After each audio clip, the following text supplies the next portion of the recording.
Sa Hesus nagsige na og pananghid sa iyang mga apostoles kadtong hapit na siya patyon. Ako sad mananghid sa ko ninyo pero dili ko patyonon. So karong sa dili madugay karong June to mobiya usa ko diri kadiyot moadto ko sa Amerika. Nya mabalik ra ko sa dili madugay ika July to. Pero di na mabalik, pasabot ana, basig ni balik na ko ngadto sa amahan. So, kasabot mo ana, giingon ni Jesus nga sa dili madugay, di na ko nyo makitaan apan sa mubong, sa to? Apan sa mubong panahon, human sa mubong panahon, makita na sad ko ninyo. Galisod pa silag sabot ani sa una, mga igsoon, pero pagkabanhaw na ni Jesus, diha sila nakasabot. O labi na gining giingon ni Jesus, maghilak kamo og magminatay apan mahimong kalipay ang inyong kaguol. Naghilak gid sila og nagminatay sa dihang gipaantos o gilansang sa cross si Jesus o gilubong. Pero pagkabanhaw ni Jesus, grabe pod ang ilang kalipay hangtod karon. Usa sa mga kahulugan ani sa atong kinabuhi nga kining kasakit og kamatayon part gini sa atong panaw padong ngadto sa langit. So ayaw gyud og likay ang kasakit og ang kamatayon. Lingay mong tupad ing na ganahan kag kasakit o kamatayon ingna ko no ganahan ra ka ana ato ginang hinumduman nga sa atong pagpanaw kuyog na sa atong kinabuhi ang kasakit ug ang kamatayon. Ang kamatayon kausara, ang kasakit magsige nagbalik-balik. Pero mas nindot nga bisag kausara ang kamatayon, himuon natong kadaghan. O kung saon man paghimog kadaghan sa kamatayon, magpraktis tag patay-patay. O kung saon man pagpraktis og patay-patay, ayaw reklamo sa imong kasakit. Tanawan ang patay. Di ba? Ang patay, di man na mo reklamo. Inyo magani ng hayaon og tagpila ka adlaw gahigda ra gina diha ng lungon kalisod ana posisyon wa kay lihok-lihok way takilid-takilid ana pila ka kon giabog-abogan na lang na dihang lungon wa gi reklamo ang patay. So mo na aron mudaghan ang kamatayon magpraktis tag patay-patay haron inig abot na gyud sa tinuod nga kamatayon, master na kayo ta, kanang dili reklamador. Lingay mong tupad, ing na di ka reklamador, ing na kano, di ka mo reklamo. Kana mga reklamador, hadlok nagkasakit, hadlok sa nagkamatayon, og mo na'y hinungdan, sige na taglalis reklamador ba ako nalipay kay ko na sa social media labi na ning DYHP magsige man nagpost diha follow man ko ana nila sa Facebook ug sa YouTube nakana gibalita nila nga pagkanindot sa nahitabo sa Cebu City kay ang outgoing mayor ug ang incoming mayor nindot kay sila og relasyon nagkasinabtanay ra gyud malinawon pero sa probinsya kuno wap agyod magkahiusa nga gubot-gubot sila anang naang unsa na supplemental budget nga ipapasar gyud kuno ana gi-propose ambot lang og unsa na siya ana bang ang outgoing musingit pa gyud niining transition period nga around 1 month nga maunta na ang pag-turnover, mag-discuss, mag-turnover tanan, muhimo pagyug bag-ong kaning agendum nga mao ang supplemental budget nga ipa-approve diha anang ani nga period. So normally dili gid unta na kay gawas lang og super urgent. Mao na ron ang komentaryo, nagkalalis-lalis na ay board members nga mo oppose, na say uban mo depensa. Wa pa sila mag-turnover ba, naghisgot pa og bag-ong agendum or issue nga ilang sulbaron. Ang issue na unta karon is the transition, ang pag-turnover. Kung pananglitan dili ang incumbent maoy napadayon, it turnover ngadto sa sunod.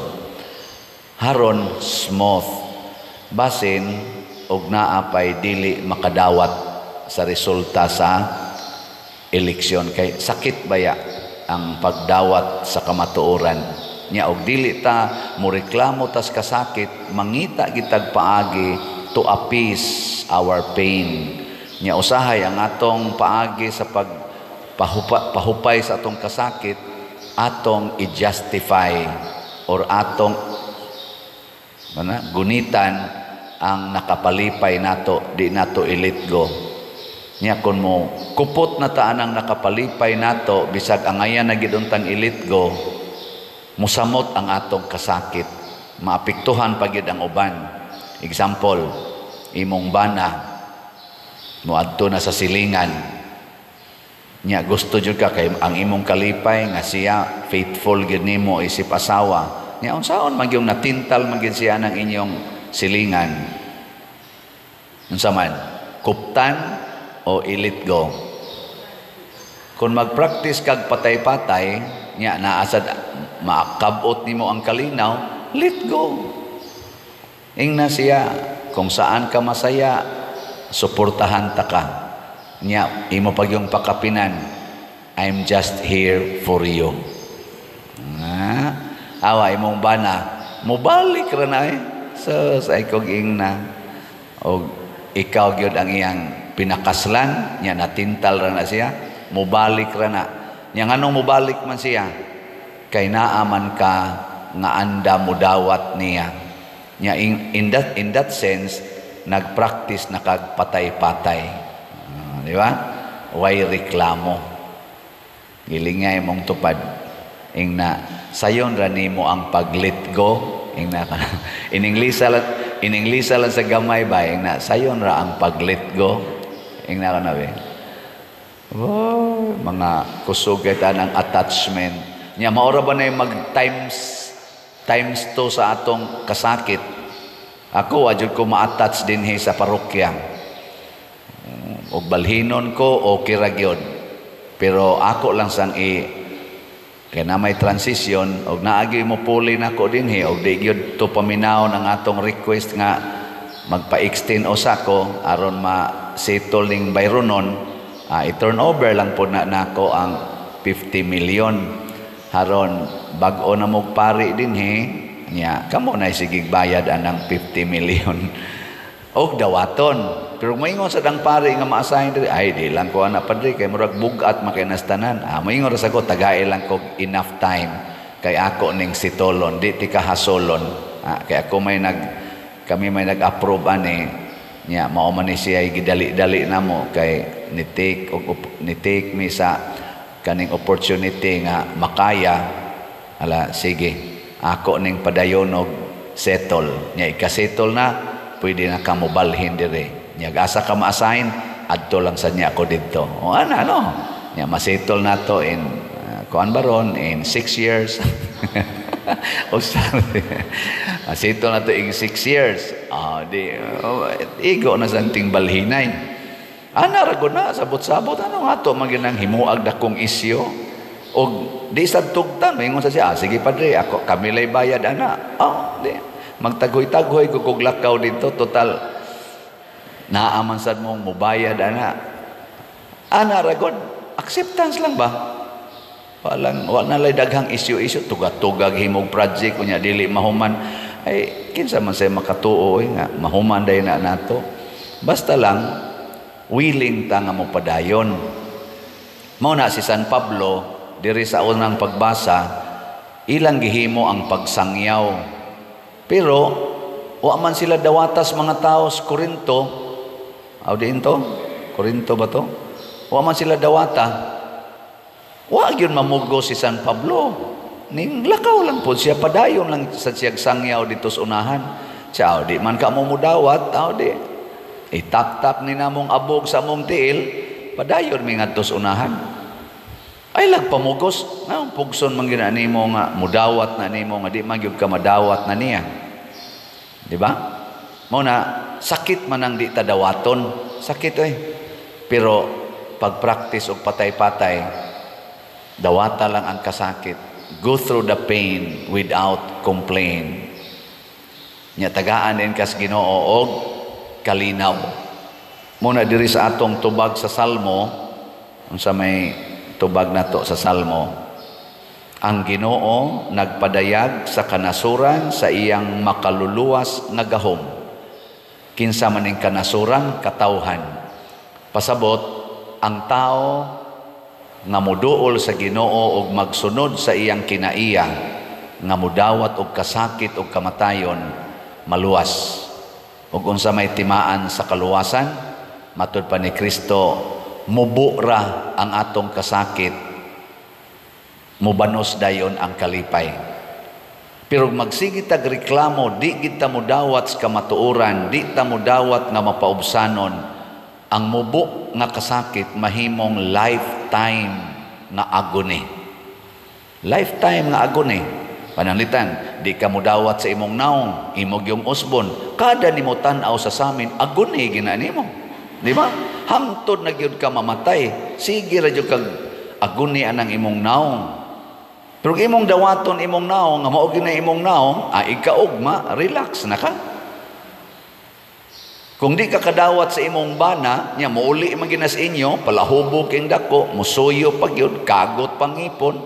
Di lifetime yun. Kada uli di anasang pisti, ni anasang animal. Sige ra jud kag inana, balik-balik, sig balik-balik. Pero dawata di ba ikaugma na inig uli, mayingon ka, siga na sag mata. Magjok-jok na lang ka. Magkuang-kuang pa na nimo, magparayg-parayg pa na nimo, kagot pangipon ana. Nya masuko pa ka, dili na. Kinsa may naghatag nimo sa kalinaw o kalipay, pagdawat niya ang Ginoo. Ingka pader, sayop man sad na pader, kay kinahanglan magina nimo siya badlongon. Sige, badlonga, di ba magmaoy na bungkag na noon ang inyong balay. Hasta pa ka blagom pa ng naong nimo. Imo nang labkan, imo nang kupugan na. May magmuatras ng buangon man na. Bupay siguro, malungguan pa kasliog na. Pero imo na siyang dawaton, muhapuha pa na. Usahay, makapuntos pa ka. Nga naong Mao na.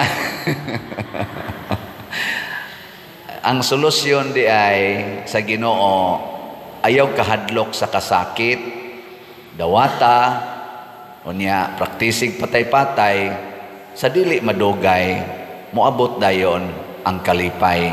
Ang inyong kaguol, mahimong kalipay. Matod pa ni Kristo.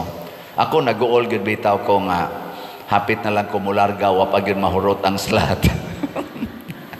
At iaw mo ni mahurot ka ni karong kutob June 1. Ang atong SBF dag na apay 2,675 ka slots, tag 500 pesos per slot. Nya ang atong GHDP na apay 17,885 per slot. Ka slot, 100 pesos per slot. Mahurot pa ka ni kutob karong June 1, karong Domingo, di ko kasiguro. Pero mamalit mong tanan, hurot gini. So congratulations sa namalit. Pakpakan natong namalit, babe. Praise the Lord. Pero magpraktisan mong patay-patay, pasabot, di na mo mahinugon na ng inyong tag 100 pesos o tag 500 pesos, inyo nang ipalit din inigmata na ko ikaugma, igtanaw na ko, zero naman lagi ni. Mayingon din na itong accounting, ang pader, daghan kayong namalit. Pila naman lang gud ng 17,000? Di ba? Tag 100. Pila naman lang gud ng 2,000 tag 500 kajutay ra ana kun mag-practice lang tag patay-patay, kun maminaw lang gid ta sa awhag sa Ginoo. Unya unsa may mahitabo kun ato gining paliton? Moingon ba ang Ginoo nga ikaw nga ni palit mag-antos gyud ka? Karon paghatag nimo pagpalit nimo imbis ipalit nimo imong personal nga mga gamit, imong ipalit og slot, mag-antos gyud ka. Pero inighatag sa Ginoo og sukli nimo in a very short time, maka-amgo gyud ka nga grabiha di ay sa ibaw sa Ginoo. Og mao nay common nga experiences sa atong mga mamalitay slots og sa mga taong nagsunod sa Ginoo. Ang mubo, ang kasakit, mubo ra kaayo, pero ang kalipay dili masukod. Ang kalinaw dili masukod. Kay gikan na gid na sa Ginoo. Muna ako dito, mobiyahe ko dito sa Amerika karong June 2, iampo lang sa ninyo nga maayo ang dagan kay niingon masad si Kristo diri ang inyong kaguol mahimong kalipay sa uban. Basin pag malipay ang atong mga followers dito sa adto mangkog Dallas, Texas, Houston, Texas, Sparks, Nevada, Queens, New York, Sacramento, California, Cerritos, California, Merced, California o Fresno, California. Kani mga lugar kinsa ninyo dihang dool-dool ani hala pag kontakay lang ta, i-message lang ko nyo din sa akong messenger kay magkontak-kontak ta dito, magkita-kita ta. Kana lang kung unsay nga anang ilang kuan kana ganing greet and meet, unsa to? Meet and greet, may nana ba nga mga terms ba? Si hi, hello lang gud, kaon-kaon, apir-apir, unya palit-palit og slot. Mora man nay atong kinabuhi. Pamagkita-kita niya ta diha pohon. Nya nasa ko'y isingit naa sa Hong Kong karong June 2, moabot ko diha alas 10 sa gabi 18 oras ko mag-standby sa airport. Moabot ko alas 10 gabi alas 4 hapon pa the following day ang akong biyahe straight to Dallas, Texas. Nya kung naay gusto ninyong mo-meet, ambot og unsaon na i-message lang yapon ko basig na atay gamayng time to meet in Hong Kong. Di ba? Nindot yapon. Kapoy kay ning biyahe mga igsoon. Sa tinud-anay ako karon gahuna-huna na ko patang kapuya gining biyahe. Pero mag-practice na lang kog patay-patay. Ug unsa may resulta niini wala pa ta kahibaw, pero kay sangalan man ni sa Ginoo para sa atong simbahan, di man ko mohunong sa akong ministry as priest every day. Do na gyapon ni nindot nga mahimo gyapon ning kalipay ang maong kasakit. Kasakit yun on my part. Kuwang kos pahuway, kuwang sa perming gamob. Hangtod pagbalik nako dire. Gani pagbalik nako dire, say activity ini kagabi. Mo pala pagbalik nako na dayoy activity kagabi. Ga-schedule na. Nako ambot og buhi pa baka ko ana. Pero basta para sa Ginoo, everything becomes better and best. Nang nindot kayo basta sunod gyud tas Ginoo.